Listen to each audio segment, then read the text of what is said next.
السلام علیکم، journey of ideas میں خوش آمدید۔ میں ہوں آپ کا ہوسٹ محمد پرویز۔ آج میں موجود ہوں ایک ایسی شخصیت کے ساتھ جو کہ کسی تعارف کے محتاج نہیں ہے۔ ایسی شخصیت جو کہ سینئر قانون دان ہے، ان کا کم و بیش 20 سال سے قانون کے ساتھ تعلق ہے۔ ایڈوکیٹ ہائی کورٹ ہے، میری مراد میاں شہباز احمد صاحب ہیں۔ چلو ان سے ملتے ہیں۔ السلام علیکم۔ وعلیکم السلام۔ میاں صاحب کیا حال ہے؟ الحمدللہ ٹھیک، آپ سنائیں؟ الحمدللہ، بہت شکریہ وقت دینے کے لیے۔ آج ویسے آپ مصروف تھے پھر بھی آپ نے وقت نکالا، بہت شکریہ۔ سب سے پہلے اپنا تعارف ہمارے ویورز کو کرائیے گا کہ آپ بیسیکلی کہاں سے ہیں، آپ لاہور کیسے موو ہوئے اور آپ کی وکالت کا سفر کیسے شروع ہوا؟ یہ دیکھیں، یہ تو بڑی ایک لانگ جرنی ہے۔ میرا آبائی علاقہ ننکانہ صاحب ہے، یہاں سے کوئی 80 کلومیٹرز کی دوری پر ہے لاہور سے۔ اب تو موٹر وے وغیرہ بھی بن چکی ہے ادھر، اور آسان ہو چکا ہے معاملات، سارے سفر آسان ہو گیا۔ میں نے ابتدائی تعلیم تو وہیں ننکانہ صاحب سے حاصل کی، پھر پنجاب یونیورسٹی سے میں نے لاء کیا، لاء گریجویٹ۔ اس کے بعد پھر میں نے سائیکالوجی اینڈ جینڈر اسٹڈیز میں ماسٹرز کیا، پولیٹیکل سائنس میں ماسٹرز کیا۔ پھر کچھ عرصہ سی ایس ایس کی تیاری میں لگے رہے، سی ایس کی کوچنگ لی، سی ایس ایس کی، لیکن وہ جو قسمت میں ہو اس میں کوئی کامیابی نہ ملی، تو میں نے پھر پریکٹس سٹارٹ کر دی۔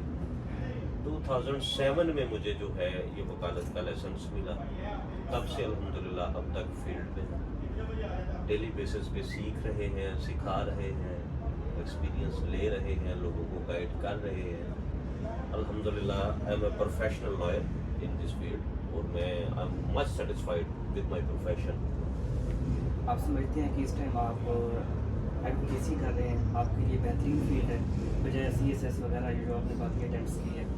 دیکھیں، ہر کسی کا کچھ فیملی بیک گراؤنڈ ہوتا ہے، کچھ اس کی اپنی کچھ گولز ہوتے ہیں لائف میں۔ جیسے کہ ہر بچہ 8ویں تک سوچتا ہے کہ میں پائلٹ بنوں گا، جب وہ نہیں بن پاتا پھر میٹرک میں آگے کہتا ہے جی کہ میں جو ہے وہ سروسز میں جاؤں گا، میں سیکنڈ لیفٹیننٹ بنوں گا، یا کچھ اس طرح کی چیزیں، یا کوئی کہتا ہے ڈاکٹر بنوں گا۔ تو الحمدللہ میں 9th 10th میں ہی میرا مائنڈ بن چکا تھا کہ میں نے ایک لائر بننا ہے، ایک وکیل بننا ہے۔ تو الحمدللہ کہ میں نے اپنا گول جو ہے وہ کمپلیٹ کیا بڑے اچھے انداز سے، میرے ماں باپ کی دعاؤں سے، میرے احباب جتنے بھی لیگل لوگ تھے ان کے سپورٹ سے میں یہاں تک پہنچا۔ اور جہاں تک میری بات ہے تو مجھے لگتا ہے کہ اگر میں کسی بھی قسم کی کسی جاب میں ہوتا، چاہے کتنی بھی سیلری ہوتی بھی، کچھ بھی ہوتا، تو میں سیٹسفائیڈ نہ ہوتا جتنا اب میں سیٹسفائیڈ ہوں کہ الحمدللہ یہ میری پروفیشنل ڈیوٹی بھی ہے اور اپنا بزنس ہے، کسی کی ماتحتی یا غلامی نہیں ہے، یعنی وہ ایک الگ چیز ہے۔ اس کا مطلب یہ نہیں ہے کہ جاب یا کسی کے ماتحتی میں رہنا وہ غلط بات ہے، لیکن ہر ایک کا اپنا اپنا ایک انداز ہوتا ہے، ایک مطلب سٹائل ہوتا ہے۔ تو میرے لیے یہ پرفیکٹ تھا جو میرے اللہ تعالیٰ نے مجھے عطا کیا، الحمدللہ۔ صحیح۔ آپ سائبر کیسز، ایف آئی اے کے کیسز یہ زیادہ ڈیل کرتے ہیں جی، تو آپ اب تک آپ کو اندازہ ہے آپ کتنے یہ سائبر کے کیسز ریزالو کر چکے ہیں؟ جی وہ اندازہ اس طرح سے تو نہیں لگایا جا سکتا، سینکڑوں قسم کے کیسز آتے ہیں اب تک اتنے سالوں میں بہت سارے، لیکن آج کل جو ہے پچھلے کچھ سالوں سے سائبر کیسز جو ہے ایف آئی اے سے ریلیٹڈ ان کی ریشو بہت زیادہ بڑھ چکی ہے۔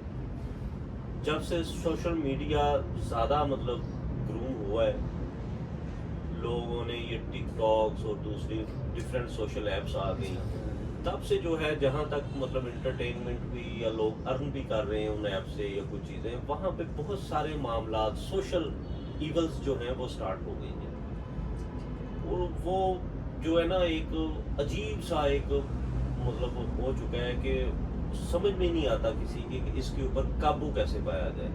ایک تو بات یہ تھی کہ اچانک سے انٹرنیٹ اس طرح سے ہمارے یہاں پروان چڑھا، اس کے بعد سوشل ایپس آئے گئی، کسی کو ٹریننگ نہیں ہوتی، کچھ نہیں ہوتا، وہ بس اپنے اپنے کاموں میں اپنے اپنے جو کسی کے گولز ہیں، کسی کے ایول گولز ہیں، کسی کے پازیٹیو ہیں، وہ اپنے اپنے میں چکر میں لگا ہوا ہے۔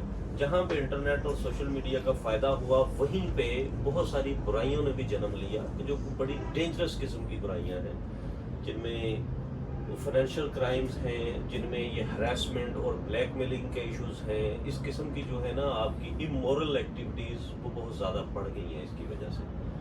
اس میں پراپر لا تو ہے، لیکن وہ لا اتنا لینتھی ہے یا اس کا پروسیس اتنا لینتھی بنا دیا گیا ہے کہ لوگ اس سے سیٹسفائی نہیں ہوتے پراپرلی. ایک تو لوگوں کو گائیڈنس نہیں ملتی, انہیں شعور نہیں ہوتا اس چیز کا کہ ہمارے رائٹس کیا ہیں, ہم کسی کے خلاف کیا ایکشن لے سکتے ہیں. اور دوسری چیز یہ ہے کہ جو ادارے بھی ہیں ماشاءاللہ سے ہمارے جو اس پرپز کے لیے بنائے گئے, وہ بھی کوئی اپنا پراپر رول نہیں ادا کرتے. وہ جو لا ہے اس کی امپلیمنٹیشن اس طرح سے نہیں ہے کہ جس طرح ہونی چاہیے. کوئی لیگل ایکشن نہیں ہے. اگر کوئی متاثرہ فریق جاتا بھی ہے ان کے پاس تو وہ مہینوں لگ جاتے ہیں, کچھ ہوتا ہی نہیں ہے. الٹا جو کمپلیننٹ ہوتا ہے, جو کسی چیز کی کمپلین کرتا ہے مدعی, وہی بیچارہ چکر لگاتا رہتا ہے, وہی سارا ڈسٹرب ہوتا ہے. اس سے ستائے ہوئے لوگ پھر ہمارے پاس آتے ہیں.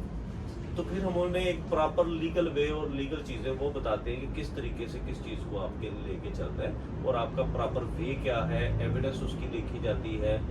تو یہ چیزیں ہوتی ہیں اس کے اندر. آج کل سوشل میڈیا کچھ زیادہ ہی ٹرینڈ کر رہا ہے. سوشل میڈیا کے ٹرینڈ کرنے سے یہ جو ہم کہہ سکتے ہیں آن لائن بلیک میلنگ, یہ بہت زیادہ چل رہی ہے. اس کے بارے میں آپ کیا یہ دیکھیں, یہ ایک تو بڑا سینسیٹیو سا ایشو ہے. اس کے بارے میں لا تو موجود ہے, یہ بعد میں کچھ آرڈیننس ہوئے, کچھ امینڈمنٹس بھی ہوئی, سائبر لا جو ہے وہ آئے, سائبر کرائم ایکٹ آیا. اسی طرح وہ دوسری کچھ لا ڈفرینٹ موجود ہیں, ڈیفیمیشن کا, بلیک میلنگ کا, ہراسمنٹ کا, کسی کو تھریٹ کرنے کا, مطلب دوسری لوکل پولیس کے اختیارات بھی ہیں.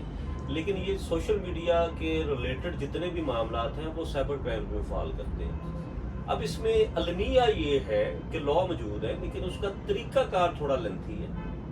ایک تو اگر کوئی کسی کو بلیک میل کرتا ہے, ہراسمنٹ کرتا ہے, مطلب ہوتا یہ ہے کہ ٹین ایجرز جو لوگ ہیں وہ ایک دوسرے کے ساتھ دوستیوں میں یا کسی معاملات میں کچھ پرسنل اپنی چیزیں یا کچھ اس قسم کے معاملات وہ شیئر کر بیٹھتے ہیں. جب دوستی ختم ہوتی ہے تو وہ پھر ان کو اس کے بیس پہ بلیک میل کرنا سٹارٹ کر دیتے ہیں. اور اس پہ مین زیادہ تر جو افیکٹیوز ہیں وہ فیمیلز ہیں, 90% فیمیلز افیکٹیوز ہیں. اب انہیں ایشو یہ ہوتا ہے کہ وہ فیملی سے بھی ڈر رہی ہوتی ہیں کہ فیملی میں کسی کو پتہ نہ چلے. وہ ویسے بھی ڈر رہی ہوتی ہیں کہ مطلب کوئی اور بلیک میل نہ کرے, اپنی پرائیویسی سے کسی سے شیئر کرے. تو وہ کسی پہ ٹرسٹ نہیں کرتی.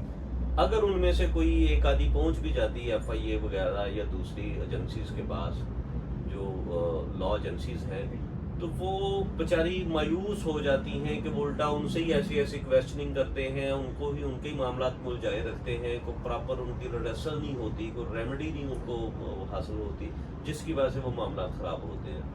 اور ایک المیہ یہ ہے کہ اگر کوئی میچور بندہ یا ایکسپیرینس بندہ جو ان کی ہیلپ کرنا چاہتا ہو اور جس کے پاس وے آؤٹ بھی موجود ہو, جو انہیں وے آؤٹ دینا چاہ رہا ہو, انہیں ٹرسٹ کا ایشو بن جاتا ہے کہ وہ ٹرسٹ اس کے ساتھ شیئر نہیں کر پاتی, پرائیویسی اپنی شیئر نہیں کر پاتی, ایویڈنس شیئر نہیں کر پاتی کہ وہ بندہ اس ایویڈنس کی بیس پہ انہیں پراپر گائیڈ کر سکے, پراپر مشورہ دے سکے, ان کو ہیلپ آؤٹ کر سکے. بہت سارے لا ہیں ان کی ڈیزائر کے مطابق ان کو وہ ریڈیسل کی طرف لے کے جا سکے. تو یہ بہت بڑا المیہ ہے کہ ہمارے پاس لوگ آتے تاب ہیں کہ جب وہ خجل خوار ہو جاتے ہیں دوسرے ڈپارٹمنٹ سے تو پھر ہمارے پاس آتے ہیں, بجائے اس کے کہ وہ فرسٹ ڈے سے ہی کسی لیگل پرسن کو, جو لیگل کنسلٹنٹ ہے, جو ان چیزوں کا گرپ رکھتا ہے الحمدللہ, کہ جیسے میں سائبر کرائم اور FIA کا لیگل کنسلٹنٹ ہوں, تو ان کے پاس آنے کی بجائے وہ ادھر چلے جاتے ہیں. پھر جب کچھ نہیں آتا تو پھر ان کے پاس آتے ہیں جب ٹائم بہت گزر چکا ہوتا ہے.